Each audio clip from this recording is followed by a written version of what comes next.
What's up, everyone? It's Nate with the Patio Slave podcast. It's October 22nd, 2020, and we're coming at you today with episode 33. Pretty stoked for tonight's episode, but before we get into it, I wanted to throw out the social media aspect of things. So we're at Patio Slave for Instagram and Twitter. You can find us pretty active on both of those. As always, YouTube as well. We got tons of videos on there. Tone's got a little collection going of different kinds of nerdery and stuff. So, and, you know, although it's kind of old school, we still take emails too. So patioslavepodcast@gmail.com. We're looking for segments, feedback, the good, the bad, the ugly. Get in touch. We want to hear from you, and maybe, you know, feature some of your stuff on our episodes going forward. So, and we wanted to do a little thank you as well from episode 32. So last week we had Frank Maddox, art director at Warner Bros. Really, really cool for him to come on and lend his time. So again, we wanted to shout out Frank with a warm thank you for coming on. If you haven't checked that one out, really cool. He's done some artwork for the Deftones, Linkin Park, Green Day, all sorts of cool bands. So check that out. And what else have we got going on, Tone? Yeah, so if you follow us on Instagram and Twitter, we threw these up yesterday.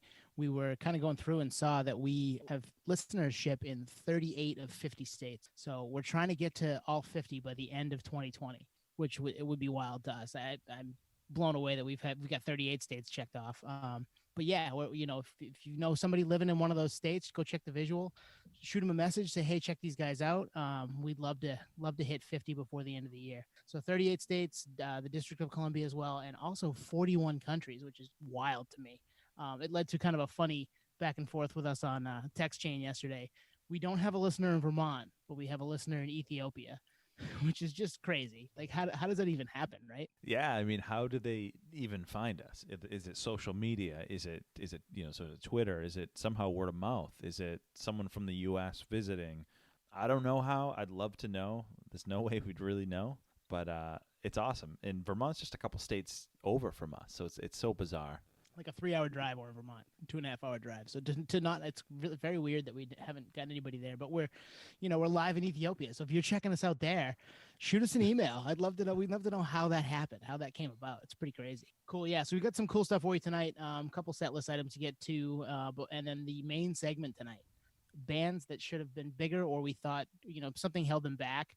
We're going to kind of get into how we thought that might've been. I think we got 2 or 3 a piece, depending on how much time we have. So bands that either should have been bigger or could have been bigger, depending on some circumstances.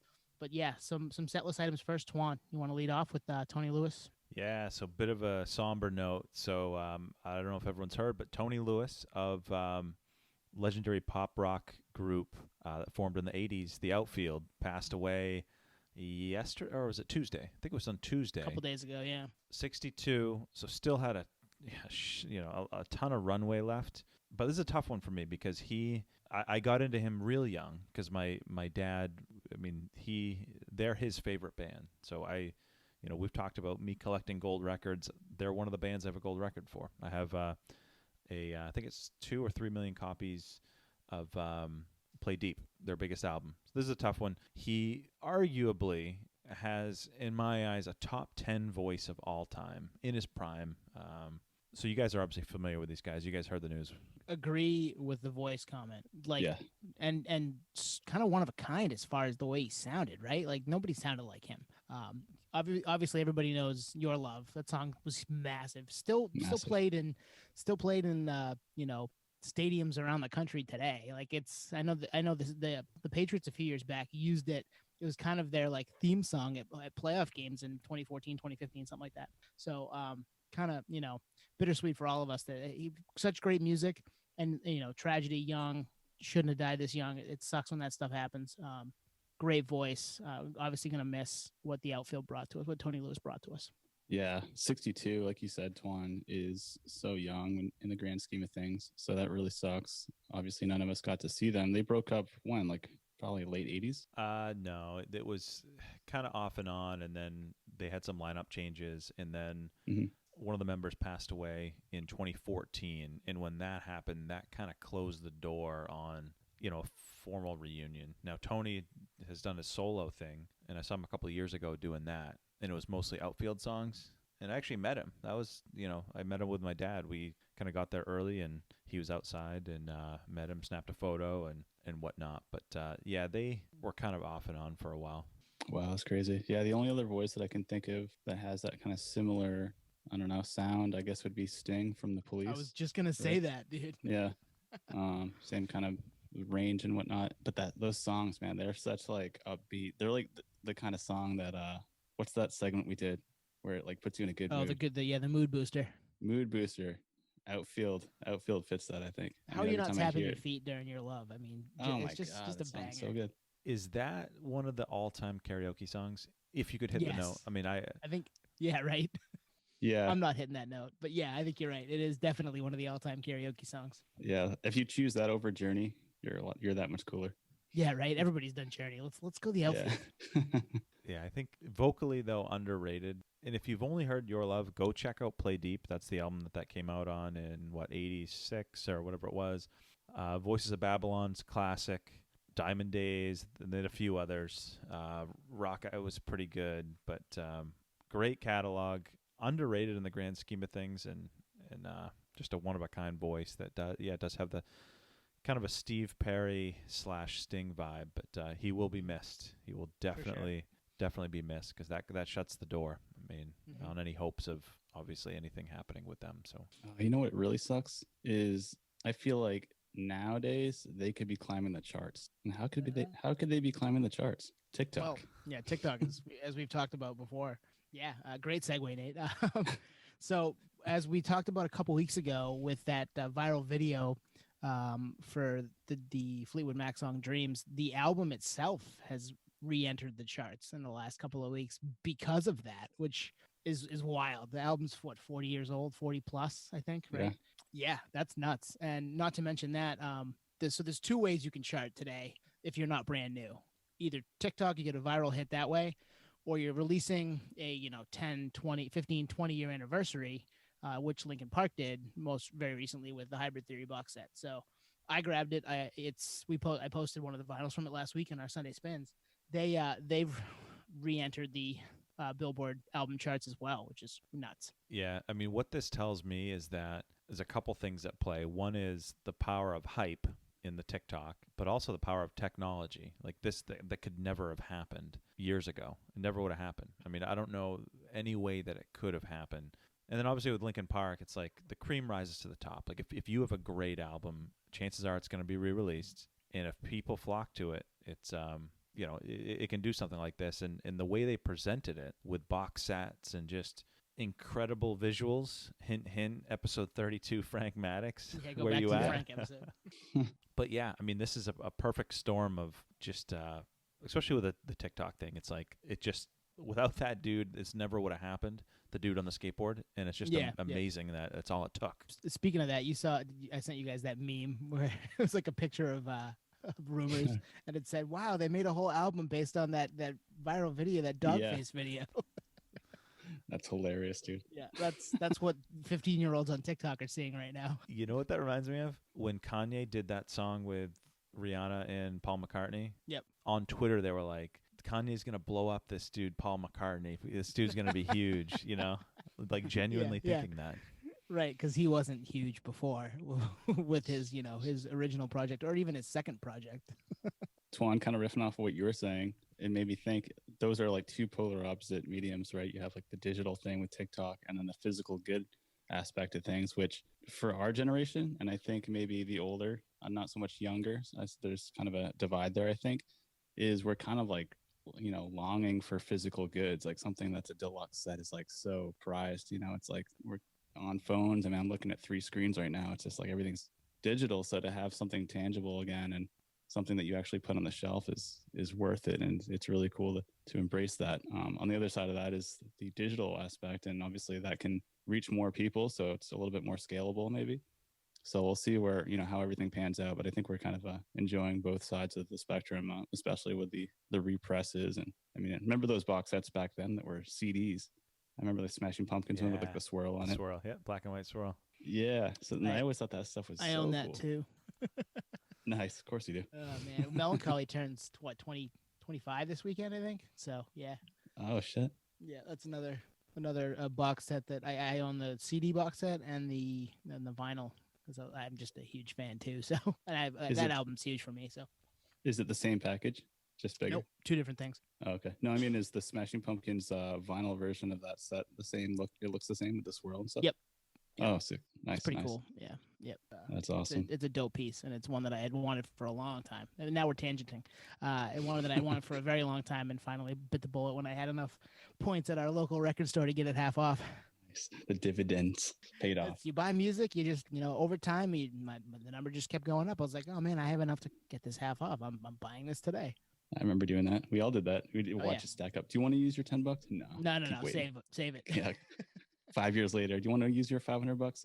Yeah, I guess I'm ready. I've had my they called it back in the day a freaking buyer's card. Yeah, and I still have my original freaking buyer's card in my car. Nowadays, I just give them my name. They don't need the card. I just give my name, my phone number. They can link it to my account. But I still have the card, and it still works, which is crazy. It's like 20. I want to say it's like 25 years old. Well, Nate, you bring up a good point. It is kind of it's an age thing, and it's kind of a nostalgia thing. Mm-hmm. For the main segment tonight, I actually flipped through. I have 5 or 6 400 CD holder binders, and I was flipping through that to try to get inspired for bands that could have been bigger. And I don't know, it's a rush for me to flip through that book and see the CD cover, to see the CD booklets.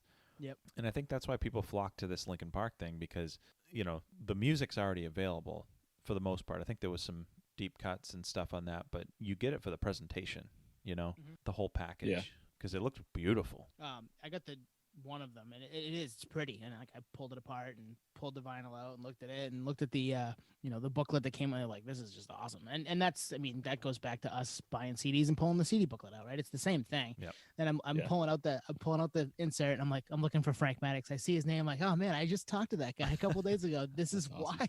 Wild. Yeah. Really cool. Like, just one of those moments you're like, wow, we're doing something cool here. Totally. Speaking of Maddox, his analogy for when we were referring to his artwork being tattooed onto people, he said that's like the ultimate praise. That's like the ultimate way to show your appreciation. So I think that's what these box sets represent in terms of the music. It's like, that's the best way to represent your fandom, is a box set. It's expensive, it's beautiful, it takes up space in your house. It's like a really nice coffee table book. Like, you only have so many of them. So the Linkin Park one, that fits that. Anything that guy does, I would buy. Deftones stuff. If they do a box set. Zeppelin back in the day, buying those Zeppelin box sets. They're so expensive, but I found a lot of the older pressings just so I didn't have to do that. Oh, yeah. Yeah. So those were interesting to us. You guys saw this is not a good segue, because this is what I do. I just plow forward.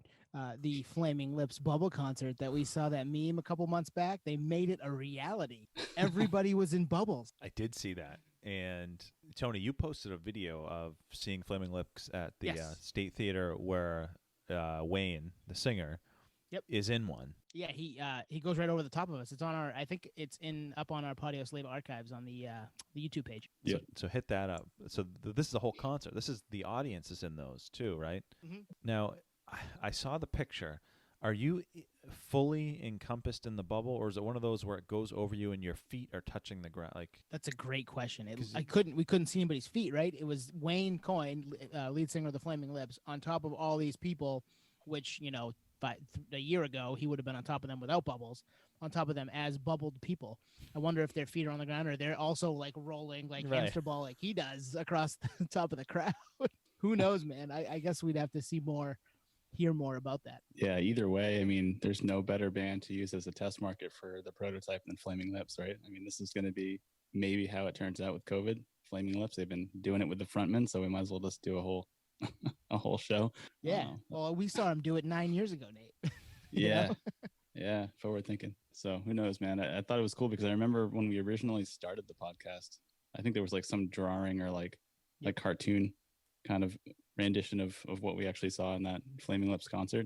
Still no way to confirm if they were in bubbles or if it was like a bubble suit, like you're saying, Twan. But yeah, man, that was hilarious, and they've been doing that forever. So I guess they've always been somewhat germaphobe, or at least Wayne. Well, and it allows him to crowd surf, but not like have to worry about people grabbing him and dropping him, because if he gets dropped, he's in a bubble. If he drops, like, he's the bubble boy. He's fine.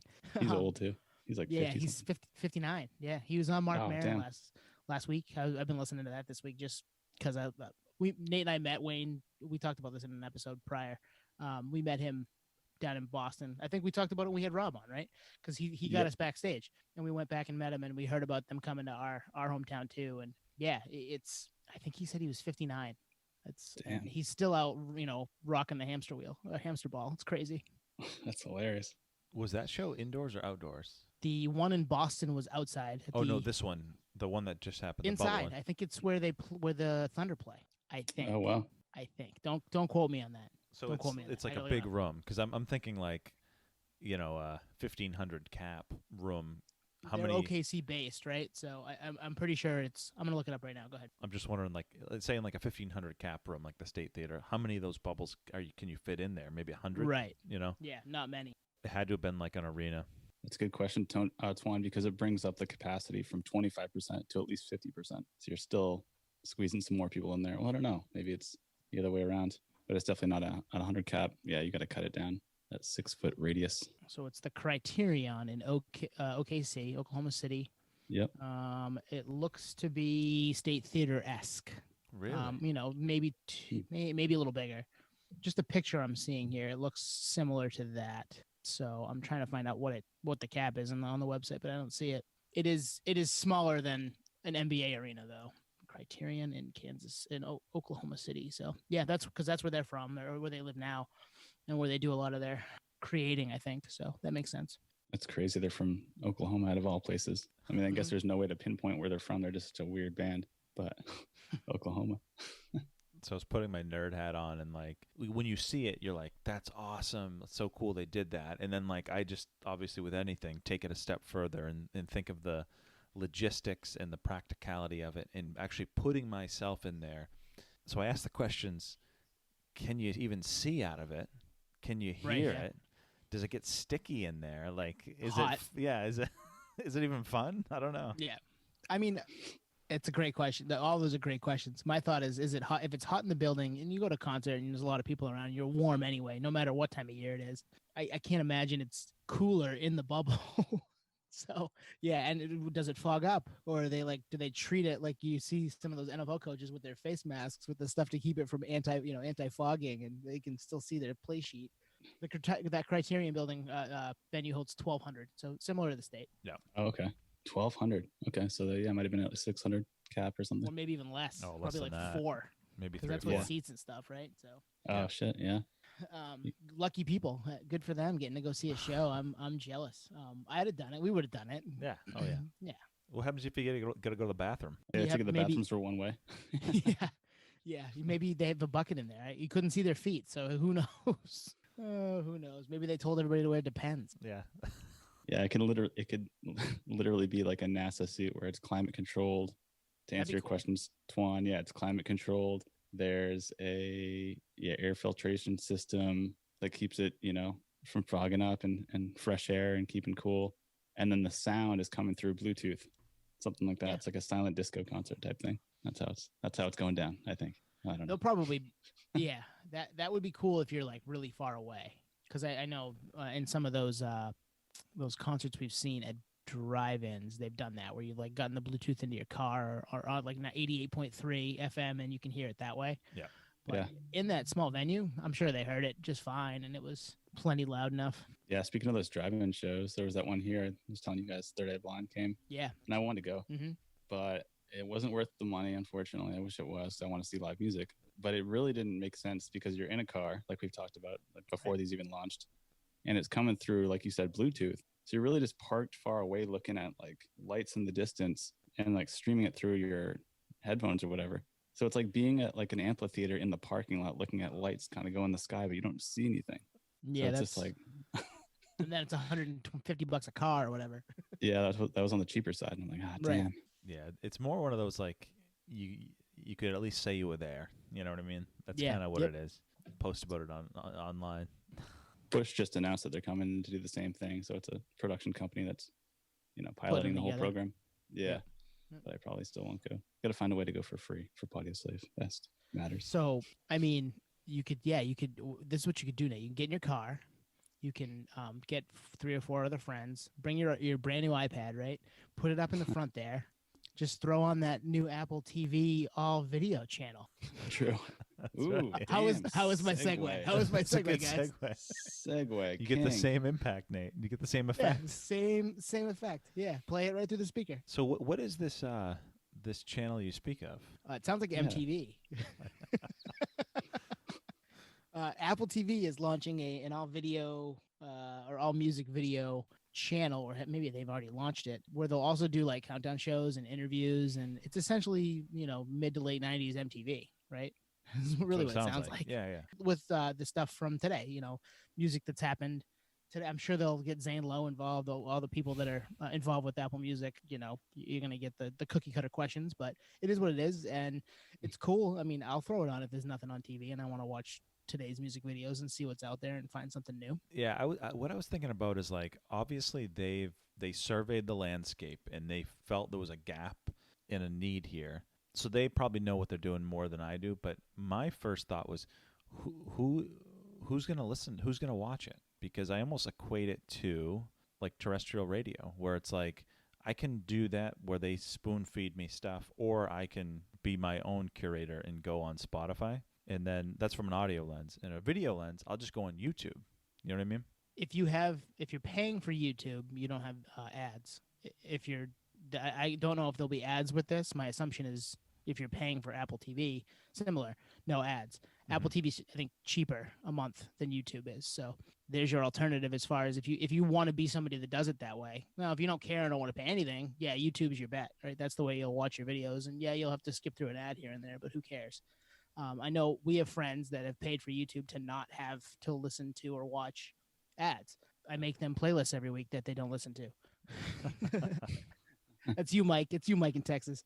But yeah, you're right. That's a good point, because is it really a need right now? The other side of that coin for me is how much does it cost, really? Yeah. And to answer, to go along with what you're saying, Twan, we both have. You still have SiriusXM, right? Yeah, I'm still rocking the pretty much free from the purchase of the new car. Free trial. Yeah, so we have it too. Not free, but we pay for it. But that's a different thing because it's more background, right? It's like, radio stations that curated actually makes it easier because it's just sound. But video, you're right. I think it's like you're kind of wanting to be in the control seat a little bit more in terms of the visual aspect of things. So the only way that this is really going to work, and I'm sure Apple's already on top of this, is it's going to have to be, exclusive content. It's got to be. Yeah. Right. Stuff that's, there and nowhere else. I got looped in with that Bruce Springsteen, Eddie Vedder, Dave Grohl, exclusive interview. So I signed up for like a free day just to like listen to it and then canceled it. But I mean, you're right. That's exactly it. It's got to be exclusivity. And I think in the article I read, there would be some, and there already is some with Apple Music, with artists putting stuff out there first. Yeah. And it happens with every platform, right? Like, oh, we have this, so come to us. And we're trying to get, Spotify will try to get, they got Rogan and he'll be exclusive there. It's that type of thing. There'll be more and more of that as we go along, because they all want a piece of that pie. Yeah. But what we've talked about in previous episodes too is though this stuff all becomes piratable anyway. So do you really pay? I mean, is it going to dissipate? Is it going to self-destruct? You can just find it a day later. So yeah, it might be true. something they police though. Like I feel like that's something Apple could and would police if it's exclusive in studio, acoustic little show, or if it's an interview, things like that. They would police that if it showed up on YouTube. That's true. Yeah, I'm interested to see how it turns out. MTV and VH1 did such a fantastic job before they sold out. But yeah, I mean, we grew up with it too, right? We grew up with mid to late 90s and watching the Jeremy video, and me staying up late to watch the Nine Inch Nails Closer video. That's just the way it is. It's fun. But if they brought the shows like behind the music, if Apple did something like that, I don't know if it would hit the same, but who knows? It would have to be really good. Yeah, I'd check it out, I guess, for nerd reasons alone. Well, there's plenty of bands and artists and all these things that we've listened to over the years that we don't have it behind the music. Like why wasn't that band bigger, right? I mean, Jesus. Wow. You are on one tonight, man. I think you're the new Segway I'm not sure if we're done with the other topic. I'm just throwing that out there. Just tossing a feel in the water. I did have one more thought. about that, which is it's amazing to me in 2020 how many bands still create music videos. And obviously that's because of YouTube. You take YouTube out of the equation, they won't do it. I'm wondering if having this other platform, you may see more of it. But I don't know. I mean, I don't know who would see a video as a result of this Apple channel that they wouldn't have seen otherwise. I don't know. That's a good Yeah, point. that's a really good point. Yeah, because there's so many bands that pony up that budget for whatever reason to put a music video. So if there's no reason to find it, there's got to be some shows or something like a TRL to showcase these songs. Otherwise, they're just going to get buried, right? Well, they did talk about doing countdowns and interview type things too. So it won't just be music videos. It'll be very similar to what MTV was doing in the mid to late 90s. From the start to the mid to late 90s. With less room raiders and Yeah, Pimp no My real Ride. world. Yeah, no real world. No. Although bring back the old road rules. I love that show. yeah. A diary, dude. Diary right now during COVID, be sick. Yeah, no, there was some cool when they went that way. There was some cool TV. It just It's awesome. was also I loved not it. MTV anymore. It was Right. reality TV Central. Like, come on, guy. It was still like working with bands and artists that like still wanted to kind of Yeah. know the story though, so it worked. Yeah. Here's a hot take, not even hot take. It's kind of like going back to a previous prediction. Apple launches this service, buys all the iconic venues across the country, and then those become the Apple venues or whatever. And then these shows, exclusive concerts coming through this Apple TV music service are kind of I can under see the that. umbrella of these Yeah. venues only. They You're just keep thinking like buying. COVID related, like where so Apple buys the House of Blues in Boston, and they don't Mhm.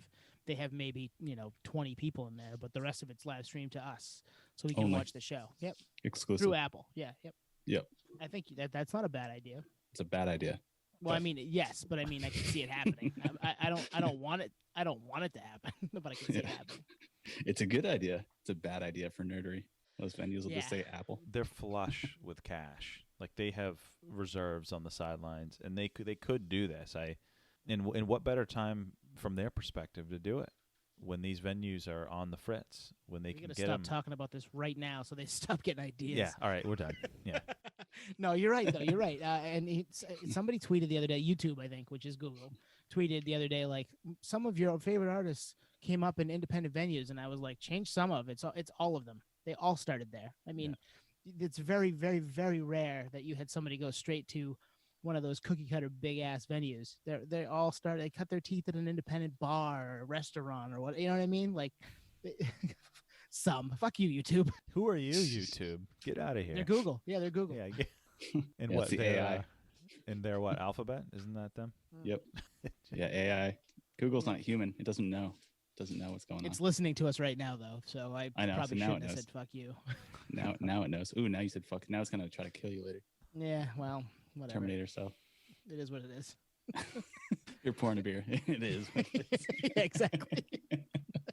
I got feelings, and I'm gonna tell you how I feel. I mean, that's why we get microphones on. All right, so that was a tangent after my beautiful segue. So yeah, you just throw on YouTube and check out one of those bands that you thought could have would have been bigger.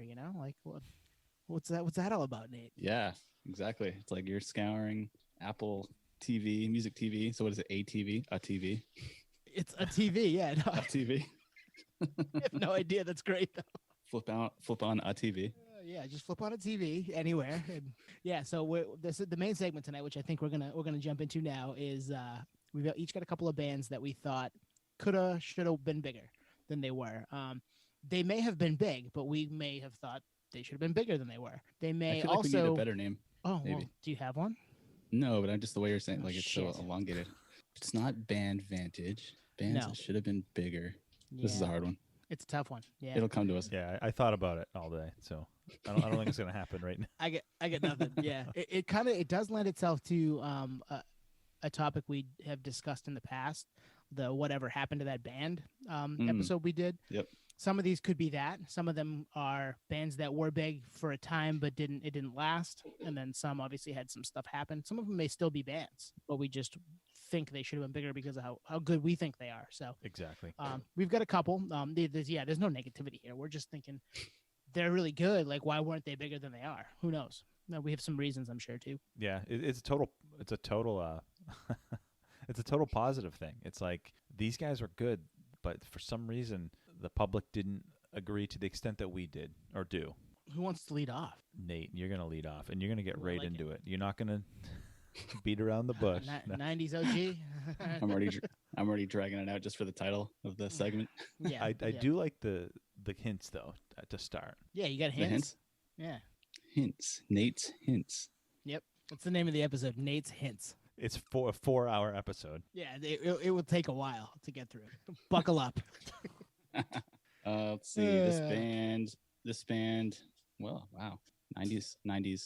Not Oh, OG though. It's a 90s band, but they're not OG. Semisonic. We need more than that, Nate. You know we need more than that. This happens every fucking week, bro.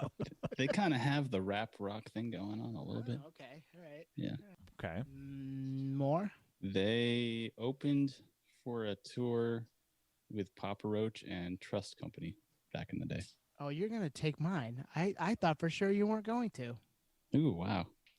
Was their first really big song a cover? No. Oh, okay, good. All right. Okay. Now I know where you're going. Okay. Me? Oh, No, Tom. me. I think you're talking about Shovel. No, I almost picked that.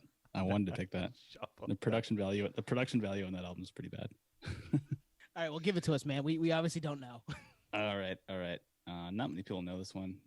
They're kind of off the radar a little bit. Chronic Future. I don't Oh, know if yeah, you know see, them. I love them, and I didn't write them down, and I'm kind of surprised you picked them, though. That's great. Really? Nice. Yeah, man. Me and our former guest, Rob Riccatelli, we're big fans of this band. We were championing the band all the time, and just felt like they never got the time of day. They did have a single on the radio for their third album. Time and time again. Yeah, exactly. Off the album Lines. Was Lines it in My Lines in My Face? Face? Yeah. Mm-hmm. Yeah.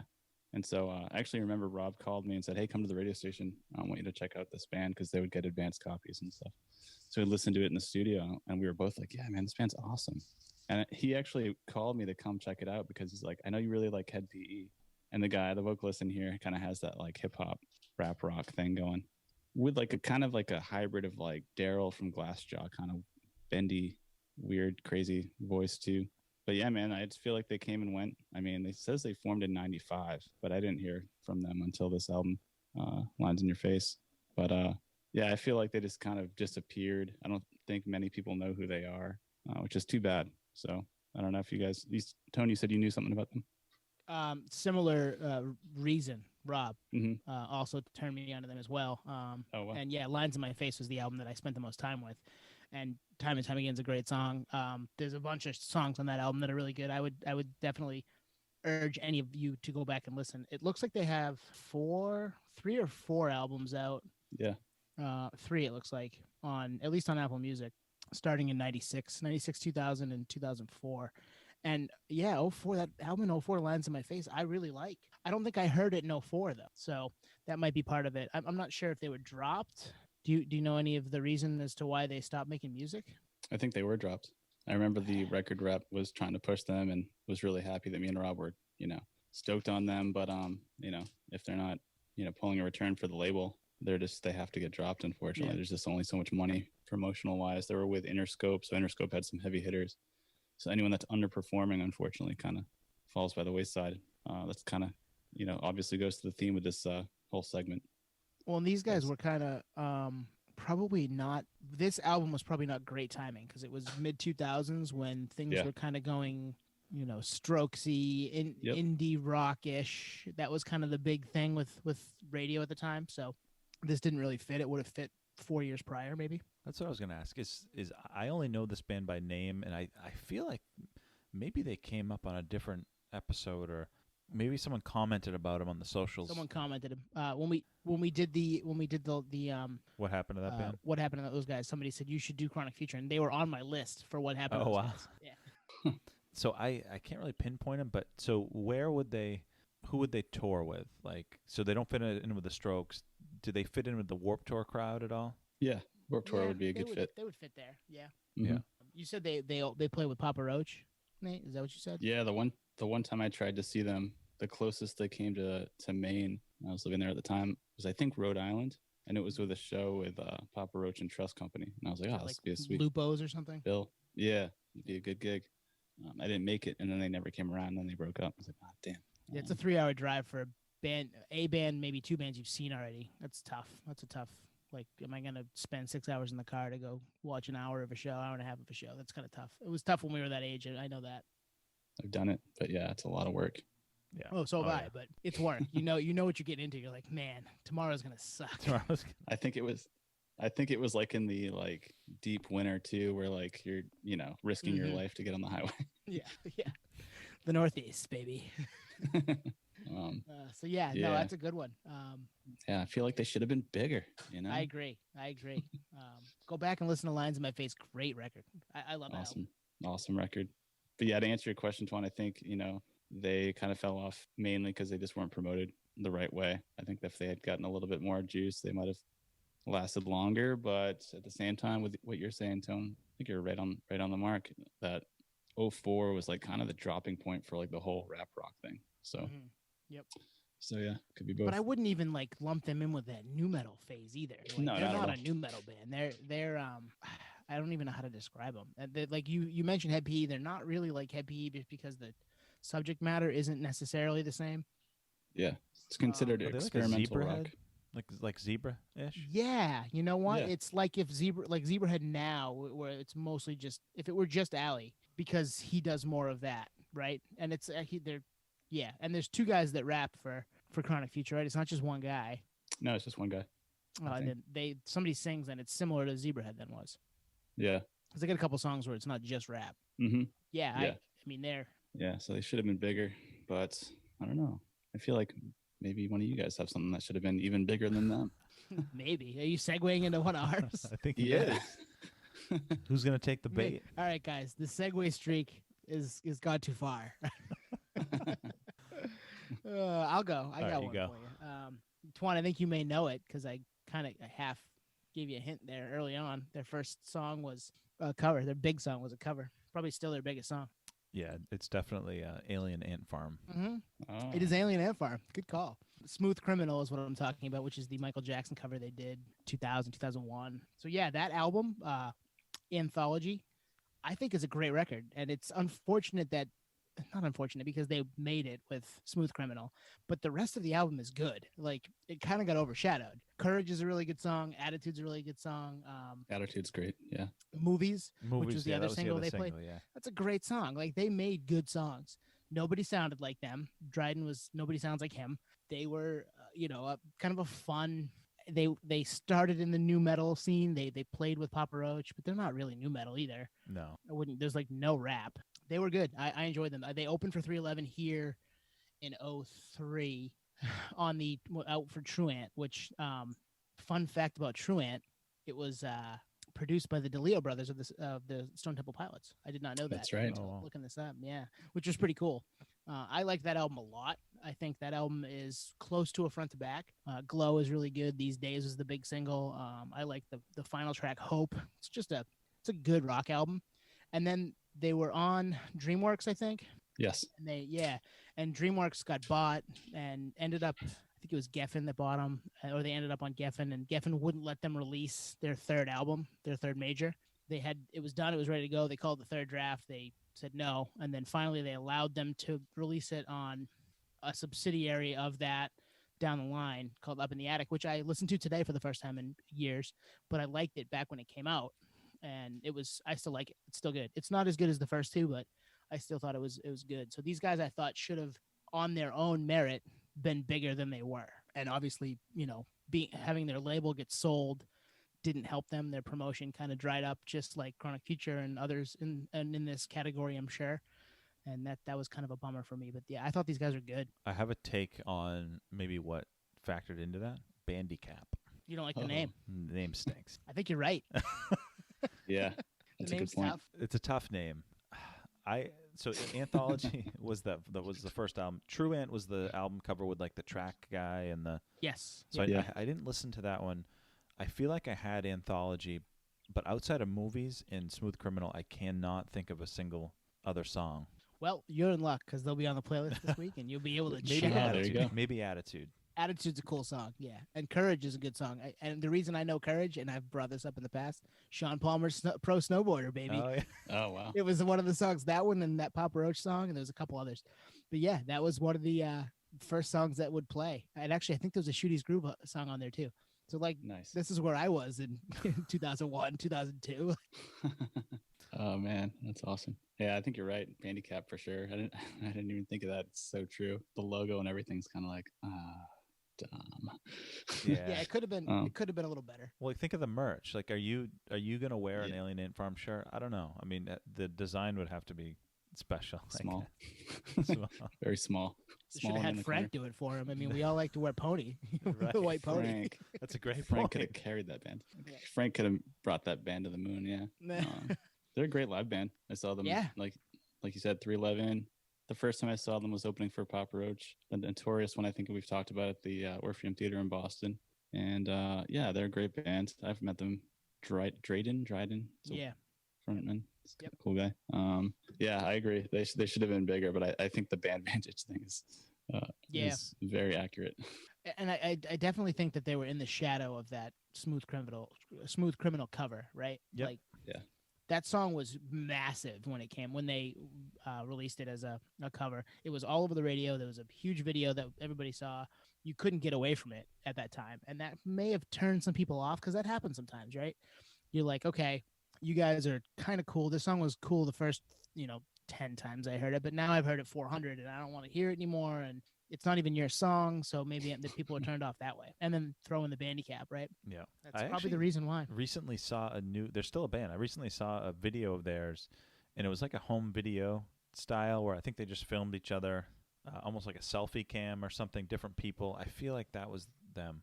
I have to confirm that, but They are still a band. They put a single out in May that was another cover, and they were working on the original group got back together. A couple guys had left. One guy went to college and then came back. Another had left for some other reason, and they're all back together now. So yeah, they're still a band. All right, Twan. yeah, I was looking up their discography, and there's some albums that I didn't even know about. Yeah, there was Okay. one a couple years ago, 5 years ago, maybe 4 Yeah. or 5 years ago. I haven't listened to that one, and I will because now thinking about these guys again, I wanna get back to it. But yeah, It sucks about that label thing. Like they delayed the third one because I mean, way to kill a band's momentum. Just like shelve it. Yep. Okay. Like we need to get something out to the fans. We need tour support. We need to put out an album to get tour support, and you're shelving our album. Like, what are we supposed to do? Fucking wait tables for a little bit? Like, it's Right. not so cool. they were taking that album and giving bootleg copies to fans at shows. Wow. Nice. So it'd be kind of cool. That'd be a cool piece of nerdery to have now Oh yeah. as a Mhm. fan. Like, yeah, I got the bootleg copy of this album before it came out, and it was a different name then too. So that's kind of obviously deep dive nerdery for us. All right, let's keep the train rolling. So I'll go with my first one. So I'll tease this a little bit. So this band made a little bit of a splash in the early 2000s. I would put them in the Taking Back Sunday, brand new, Newfound Glory-esque. So a total absolute punk.net band. Released 2 albums from Alabama, of all places. Do I know it? I don't know. Trust Company? No. They're from Alabama, aren't they? I don't know. Are Yeah. No, yeah, Yeah. they are. They don't fit the rest of that. They just fit the Alabama piece. So I was like, Right, oh, yeah. Alabama. Yeah, they're more into. I would say they're more of a Warped Tour band. They're on Triple Crown Records, and the band is North Star. So I've never heard of them. I'll pause there. Do you guys know these guys at No. all? I've seen that name, but no. So they again they fit right in with that brand new Taking Back Sunday type of sound. They I actually saw them in 2003. They opened for Motion City Soundtrack and Mhm. Rufio. So that kind of tells you what they were, their company. But they released 2 albums. Is This Thing Loaded in 2002, I think, and then Pollyanna in 2004. I'm telling you, Pollyanna is a front to back. I mean, I say this a lot. In genre classic. It is an in genre classic. If you like Brand New, you'll like, or Newfound Glory. I'd say if those 2 bands had a kid, this is kind of what you'd get with them. But they just never, they opened for those bands. I don't know if they ever headlined a show, not a show, but headlined a tour. And I have a few different reasons why I think it didn't work out. So Nate, do you remember these guys at all? No, I can't think of them right now. I got nothing too. I think if you heard them, maybe you'd recognize them, but you'll like it. You'll definitely like it. I'll throw some bangers on the playlist. I just downloaded Pollyanna because that's right up my alley. Perfect. Listening to you talk about it, I'm like, yeah, no, I mean, we haven't delved into too much brand new with what's gone on with Jesse in the past, and we won't do much here. But one of my favorite bands ever going before all that happened, so I'm sure I'll like this. Yeah, I would say if TBS, Brand New, and New Found Glory had a kid, it would be this band. I like all those. But a few reasons came to mind. One was the lead singer played guitar. He was not a swinging the mic front man like bands of that ilk. Mm-hmm. And I feel like you had to, if you were going to break through and be a TBS level band, you had to have that eccentric front man. You had to have a Burt McCracken. Those are all those bands. They fit into that mold, right? Mm-hmm. The second is dark themed lyrics, pretty dark. A lot of hard drug references. They're a bit hidden, but if you dive into it, and I know there was some abuse there, drug abuse with this band. Another reason, saturated market. I mean, you had to really stand out. In that early 2000s, a lot of bands like this were a dime a dozen. And the last one is they're from fucking Alabama. Like, yeah. If you put them in Long Island, New York with TBS, Brand New, it'd be a whole different story. They would be in that conversation, guaranteed. Listen to Pollyanna. I think you guys will love it. That's on the docket for me tomorrow. Yeah, that makes sense. The play, we don't talk a lot about location being an issue, but for this, I think you're right. If they're in a place where that music is popular, it's kind of all over, permeates the culture of, Long Island has had a bunch of different genres of music do that there. They probably would have been bigger. I would know more about them today than I do now. So yeah, that makes sense. Yeah, all good points. And the fact they're from Alabama, they didn't have like the local scene probably as into that type of music. So yeah, I see what you're saying there. And then the dime a dozen thing, it's like, man, like all like the old programs I have for Warped Tour and stuff like that. It's like a list of just so many. There's no way to check them out, all of them. So there's too many. Yeah. Yep. Yeah. Well, and we've talked about that too, right? The late 90s, early 2000s, all the money in the industry. And when looking up Alien Ant Farm, I saw they were on DreamWorks Records. I was like, I thought they did movies. There was just money everywhere. So that's how bands ended up on DreamWorks Records, right? Which ended up folding because that wasn't sustainable. But yeah, it's crazy. You know what that reminds me of is like there was a meme about it recently how like Yamaha does pianos and jet skis. And it's like, I bet there's Yamaha records. Yeah, there probably is. Yeah. That's great. That's a good point. Yamaha. Well, the other thing, getting back to like the look of the band where the front man played guitar. So he's not out there in front like a Burt McCracken or a Adam Lazzara of TBS.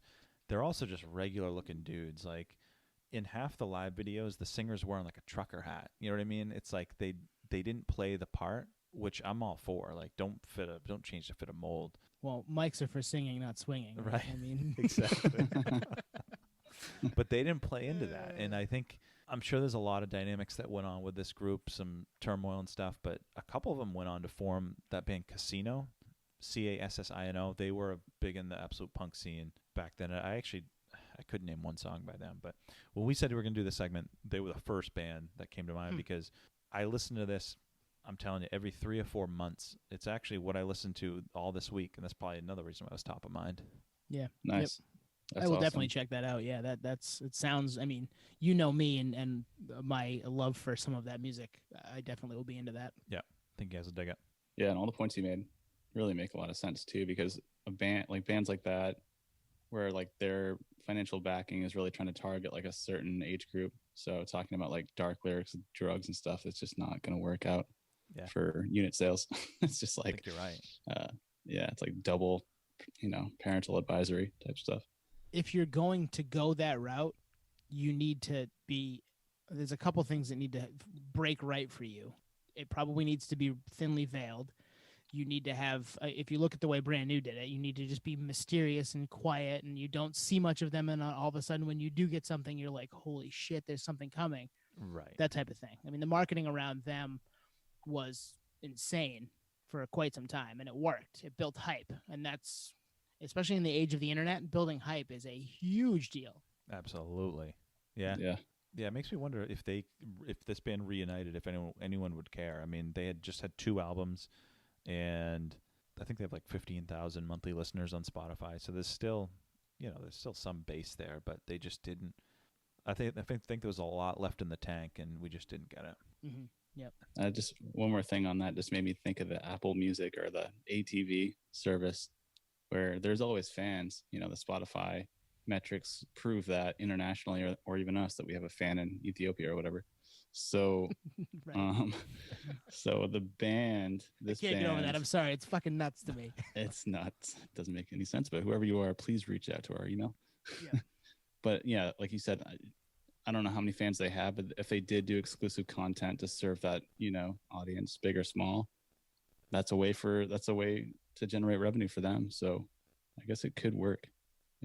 So many bands where it's like you see it on like Reddit, like, oh, if they did a reunion show, like all these people would fly in from all over the world, like a Reveille type thing.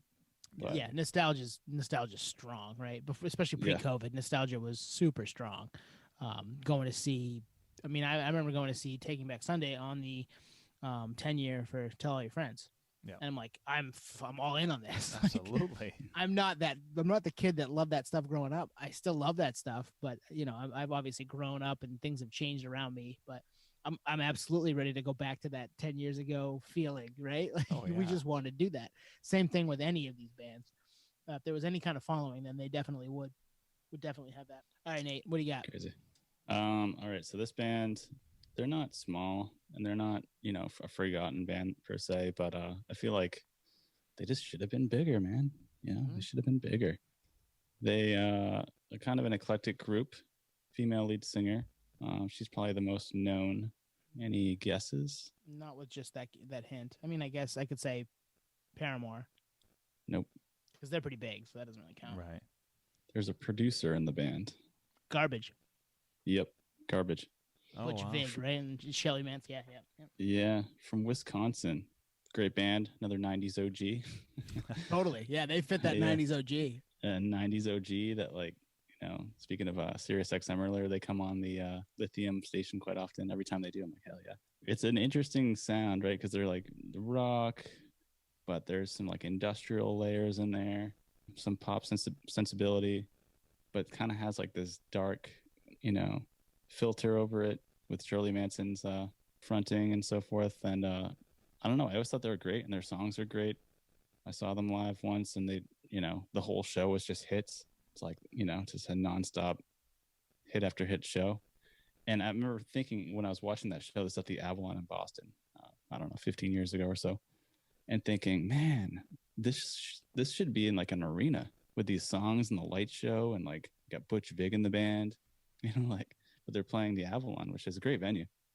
But just showed that, like, man, these guys have been at this for so long. I'm like, I don't know if it's a sold out show at the Avalon or not, but it was like I felt lucky that I was seeing them in such a small place, considering they were somewhat a legacy band at that point, but just, kind of fell, kind of got mixed in with everything else that came out in the 90s. Like you said, there was a dime a dozen. So there's just so much going on. Garbage is just another great band that came out at the time. So yeah, I was checking them out again this week because of this segment, and just, every song, there's no skips. If you like this type of thing. So what do you guys remember from Garbage? How do this? So I don't know a lot outside of the singles. How do the singles stack up to the rest of the albums? Is it pretty comparable, or? Yeah, totally. There, it has that sound kind of throughout all their songs, but the singles kind of, give you that answer too, where they're just kind of all over the place. A lot of dark lyrics too, of course, but different kind of. It seems like arena rock. It's just like very loud and like sing along type stuff, but even the non-singles are pretty solid. So I like all their stuff. That makes sense with Butch Vig in the band, right? Yeah, he produced some big rock bands for a long time that were in those big spaces with sing-alongs, and just should have fit in that bigger venue type. So maybe that's why that feels that way for them. I'll be honest, I did not like this band when I was younger. I haven't revisited much now, but I definitely have a bigger appreciation for them than I would have when I was 19, for numerous reasons. Knowing more about it, knowing Butch Vig a little bit better, and listening to him talk about Garbage and producing for other bands, I definitely have a different respect for what they did as a band than I would have when I was 18, 19, 16, 17, when they were, 11, 12 when they put their first record out. So, yeah. I didn't even know he was in the band. Yeah. Pretty crazy, right? Yeah. The huge name and Massive. did his own thing, and like they were big, but I hear you, Nate. They probably could have been bigger. Yeah, they're usually the opener. And they do. They're not a bandicap, but Garbage is a good name for a band. Yeah, it is cool. Yeah, it is cool. Yeah. Yeah, all original members, similar to your band that you mentioned, Twan. They're kind of from not the middle of nowhere, I guess, but Madison, Wisconsin. You wouldn't picture that considering their sound. But then again, like I don't know if Wisconsin has its own sound, so you kind of adapt to what you like, I guess, as an artist. Yeah, Butch Vig being in there is interesting because it's kind of buried in there. Like this show that I saw at the Avalon came with a meet and greet, and I remember taking the picture, and everyone's like huddled around Shirley Manson. I'm like, dude, this fucking Butch Vig's over here, man. Like, I know, right? it's a legend over here. That's a testament. That's a testament to Shirley Manson, right? Yes. I mean, she was obviously fairly charismatic front woman for a rock band in the mid 90s into the early 2000s. There wasn't a lot of that kicking around that was popular. So, yeah. I mean, Gwen Stefani with No Doubt. Give me another one. Like, there's not a lot of it, right? Yeah, so only solo artist. Yeah. That's a testament to her. Yeah, that's a good point. Actually, I always thought she was going to go solo, like split off and have that label pressure where they're like, you know what, you deserve your own thing. You should go solo and take the contract and essentially break up the band. That never happened, and they're still going today, which is really cool. Yeah, yep, that's a good one. Nate. Yeah, Garbage. They should have been bigger. Yeah, I think I'm with you. I am with you just based on the singles. Yep. Mm-hmm. Yep. And I've done a 180 on them since they're not a band that I'm like seeking out, but at the same time, I'm like, no, that's actually listening to that song. It's produced really well. It sounds really good. She's a great front woman. Like everything fits. Like why were you dumb about this when you were younger? That Right. type of thing. Because that happens, right? You're allowed to change your opinion though, right? This is America. Maybe you thought it was Ethiopia, if that's where you are. I don't know. Maybe you thought it was Band Vantage as a young one. Garbage. Yeah, this is garbage. Good one. That's a good one. All right. Am I up? You're up, round 2. So my second band is a band that I think you're both familiar with. I almost texted this to you earlier, but I figured I would use this for now, Nate, especially. It's a band I've asked Nate to listen to probably 5 times. I'm not sure he has yet, but it's been years since I've done it. It's probably been 4 or 5 years since I've asked him to. So they fit in that sort of absolute punk. They're not hard. They're like emo revival. They're not really emo from early on. I think their first album was 2011. Let me see here. Yeah, 2011. So they're a little after that kind of first emo wave. Their biggest album came out. Their second album was number 1 on Absolute Punk Top 30 Albums of 2014. I don't know if that gives you anything. And then I think their third album is their best album. That came out in 2016. No. But that's a good guess. It's right around that time. I was listening to them a lot too. No, their name is the same, but they changed the spelling of it from the first album to the second album. And I think their Twitter is still the old spelling, which is kind of funny. Wow, I'm stumped. The Hotelier. Oh, okay. Yeah. No, they were the Hotel Year, and then they just changed it to Hotlier, Hotelier, like one word. I didn't know that. Is that the same band? I believe so. Yeah. Oh wow. Yeah. So they I fucking love this band. They were a show regret for me back in our show regret episode. They were opening for Frank Turner in Boston, and I just couldn't get down there. I Home Like No Place Is There is a great record. That was the one that was number 1 on Absolute Punk's Top 30 of 2014.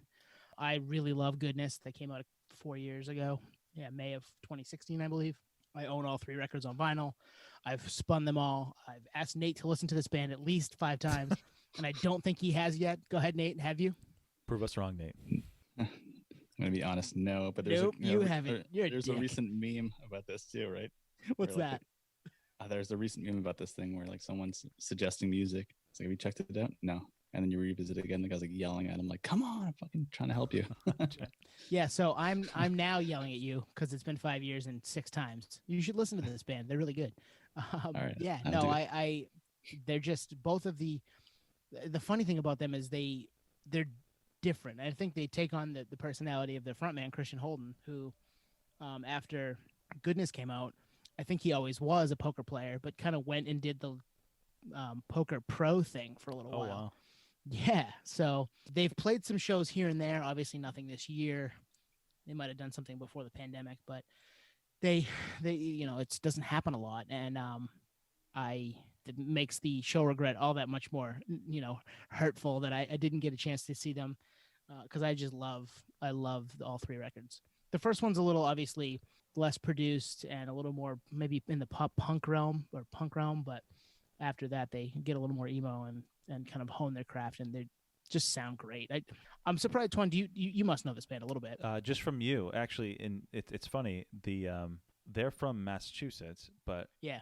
I just pulled them up on Wiki. They changed the name because they just kind of didn't like it, and it was too close to the band My Hotel Year, and they were another absolute punk band. They got their name from that Atari song, but only through you. I didn't know these guys. Interesting. Okay. I don't know how I found them then. Must have been Absolute Punk. Must have been Tate. Thanks, Yeah. Jason. Episode 23 guest. Must have Nice. been Jason. So Nate, you got some homework to do, my friend. I will. You got my word. I will check them out for They'll be sure. on the playlist, Especially Nate. because I think these guys. It'll be tough to pick a couple songs for the playlist. I'll be able to do it, but the albums as a whole they're meant to be that way. Like you've got to go and listen to the full album, especially the second one and the third one. They're just meant to be one piece of music. Like sit for half an hour, 45 minutes, an hour. I think Home is 36 minutes long, but Goodness is a little longer. They're great records. I'm telling you. I think you guys will like them too. I feel like I checked them out a couple times when you mentioned it and liked them, but I can't pin a song. I couldn't pin a song right now.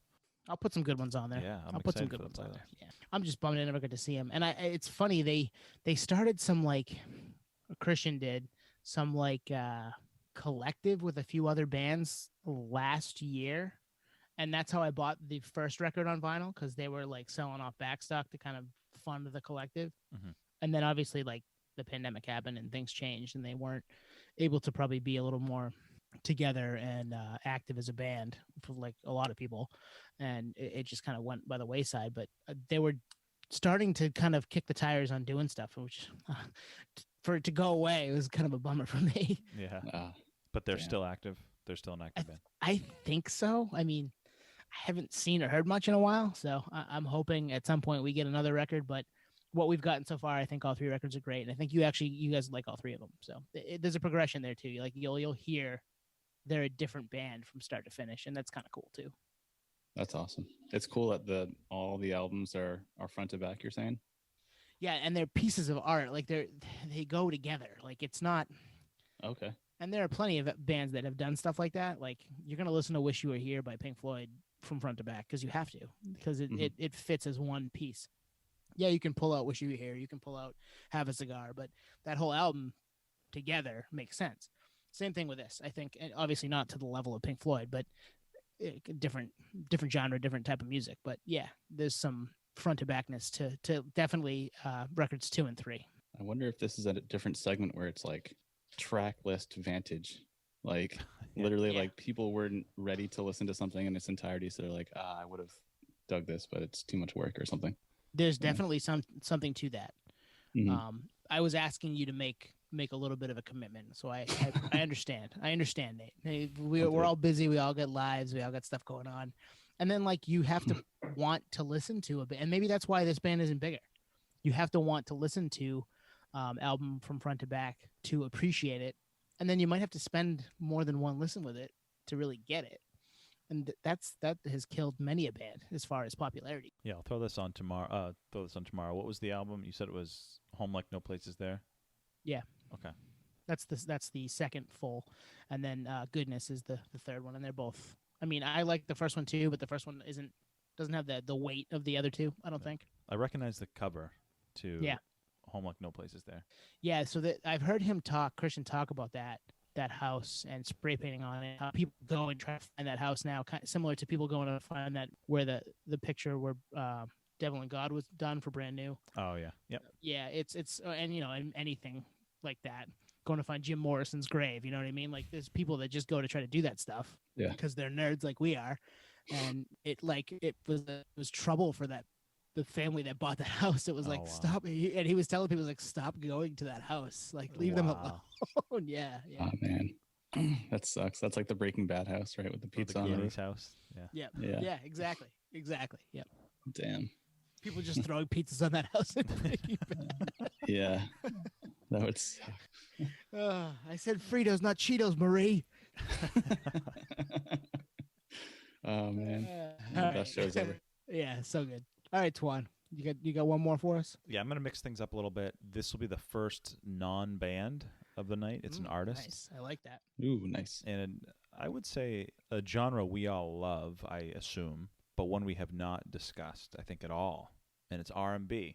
Male R&B Okay. Nice. dropped his debut in 2010. And if you think back to like, I don't know, maybe Instagram posts or something for me, or maybe just hearing me talk, I love this artist. I think he should be the modern king of R&B. It should not be Usher. It shouldn't be Chris Brown. It shouldn't be... Ooh, I know. I think I know. Go ahead, No, well, you're gonna keep dropping hints. No, Sorry. go for it. Oh, is it Jason Derulo? No, Miguel. it's Miguel. Oh, nice. It is definitely I did Miguel. live with you. I did live with you at the time, so Yeah. that helped. That helped. Dude, I am so all in on him. He dropped that All I Want Is You album in 2010, 2011, and that was a total like welcome to the industry album. It was, you could tell it was like, it wasn't him. It was him. It was an industry, maybe an industry plant type of thing where it was like, we're going to drop a single, we're going to fit this Yeah. mold. The CD cover is ridiculous. It's like him with glasses. It's whatever. But then in 2012, Kaleidoscope Dreams drops, and it starts to get into his like psychedelic bag. Like listen to I think the title track, Kaleidoscope Dreams, and your head will be in a different place. Mm-hmm. Yep. So I like that. And then 2015 or 2016, Wild Heart drops, and that is when I was like, I'm all in. That album is awesome. It's a top 5 R&B album all time for me, and I know that's a heavy statement given some of the goats in that area, but it's more experimental. He gets even more into that psychedelic bag, and it's awesome. And I saw him. We went down to Lupo's in Providence, I think in 2018, just for him. We did that 6-hour. We stayed nice. overnight though, Yeah, that's the way to do it. Staying overnight. and it was special. Like he was, but it shows you like he was supporting his new album War and Leisure, and he only headlined Lupo's, which is what, 2,000 cap, not even. Yeah. Yeah, Small. no, Mhm. he should have been bigger because I remember him being everywhere back in 2010, 2011 because we lived together back then. But yeah, no, that's something for me to check out for sure. That's a blind spot for me. I'll put a couple bangers off Wild Heart on the playlist. Nice. He's just an artist. He's his own artist. He's unique. And then I know actually a lot of people heard of him from that Power Trip song with J. Cole. Yes. Oh, yeah. Funny you mentioned J. Cole. When you were talking, sorry, I didn't mean to cut you off, but when No, you you're were saying that first album you put out, it was like that. We're gonna cookie cutter you. We're gonna put you into the system. That's J. Cole's first record. Yeah. It's the same thing. Yeah. So I that's agree. probably how they ended up together. It's totally, actually, that's a great the parallel. same thing. Yeah. I don't think he found himself till the second Forest Hill Drive. Born Sinner. Go listen to Born Sinner. Oh, yeah. Yeah. Oh, I love that record. Great album. Nate, do you know Miguel? No, I don't. I'll know him now. But I was thinking when you're talking about the show, like it's hard to imagine an R&B show at Lupo's Heartbreak Hotel. But Yeah. that shows that they're coming up organically, not thrown right into the arena or whatever. That's cool. There's a song off Wild Heart that features Lenny Kravitz, which is kind of a cool combination, which you wouldn't think of. I mean, I don't see Usher doing Usher or Chris Brown doing, a collabo with Lenny Kravitz. Yeah, that's cool. That's the cool thing about this segment. We're kind of bringing things that we like to the table that we think should have been bigger, and that the fact that like I brought a couple. You guys know Alien Ant Farm, but haven't listened to the Hotelier much. I know I haven't listened to either of the two bands you brought, Twan, and same really for you, Nate. You know, for the most part, haven't spent a ton of time with Garbage, so it's more reason to like dig into different nerdery, right? This is why we do this. Totally.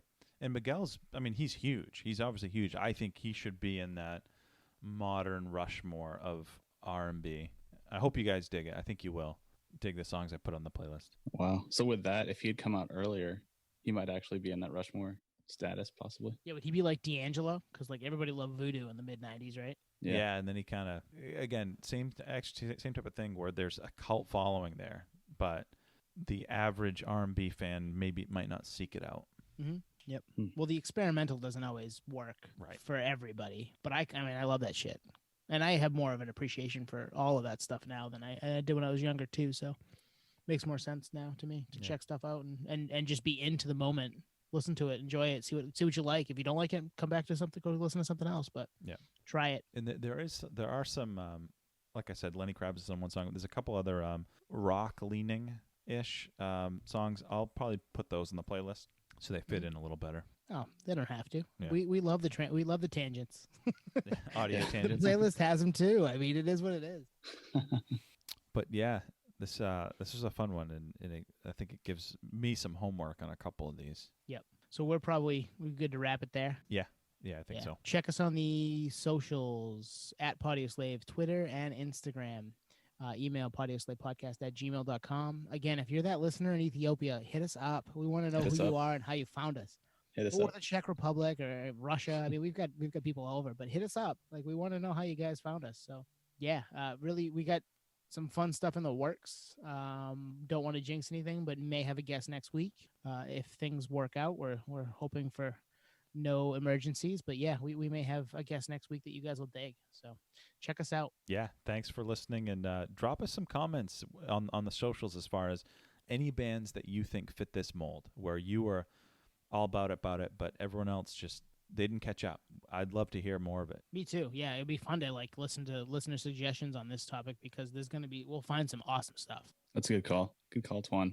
Because that's the more organic music discovery, right? It's like the not being forced in your face type, rhythm. This is more like, hey, this is personally curated and legitimized by actual nerds. So gives you good reason to dig deep. And it's almost like the virtual, crate bins searching, right? These are like the old albums. So I like it a lot. Yep. But definitely. Cool. Well, thanks everyone for listening. We will see you next week. Cheers. Peace, podheads. See you next week. Peace.